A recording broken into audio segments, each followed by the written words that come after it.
I want to congratulate the Emir and the Governor of Qatar for its success in navigating the most serious peacetime crisis, a medical and economic crisis which has hit oil and gas, international trade, and global supply chains.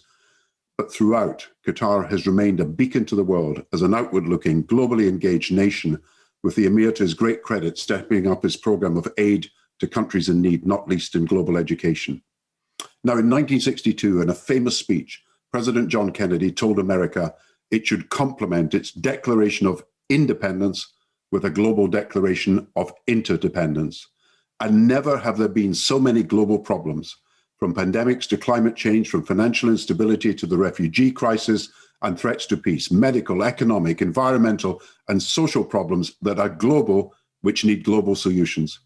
And the demand is that the nations of the world work together. And so in response to the stated desire of the US president for a new era of multilateralism, I want to suggest how we can ensure through the four major global forums of 2021, the G20, COP26 on climate change, the review of the Nuclear Proliferation Treaty, and the UN General Assembly, we build back better. I believe that after years of America first, China first, Russia first, India first, and so on, we are at a turning point, and we must ensure that history turns in this right direction. And I believe that as a world, we can make decisions that, first of all, could eventually halt COVID in its tracks. We know no one is safe till anyone is safe. And while the cost of vaccinating the entire world is in billions, the gains from enhanced trade and economic activity is in trillions. The G7 offered 1 billion vaccines to the poorest countries. The world needs 11 billion vaccines. And I hope we can agree over the next few months a burden-sharing plan proposed by leaders in Norway and South Africa, under which between them, the richest countries pay the cost of vaccines for all.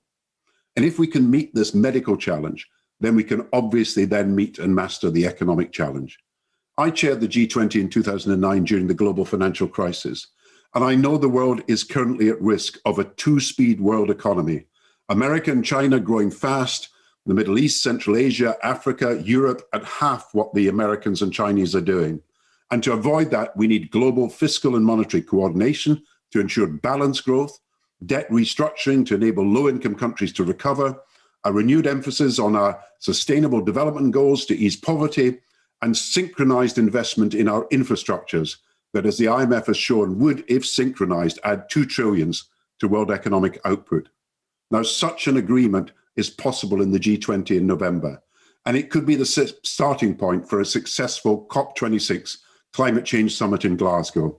Prosperity to be sustained has to be shared, and we must now raise COP26 level of ambition by proposing that each of us embrace tougher near-term carbon reduction targets and by making good the promises made to low-income countries that we'd assist their transition to green economies. Now, let me also thank Qatar for your role as a peacemaker in the region and beyond, not least in Afghanistan. And let me say that with the review of the Non-Proliferation Treaty in August, we have the chance to halt an escalating nuclear arms race. When running for office, President Biden offers support for a ban on nuclear testing, an end to the enrichment of uranium and plutonium, and he has suggested in the past that all nuclear weapon states reduce tensions by declaring they will not ever use nuclear weapons first.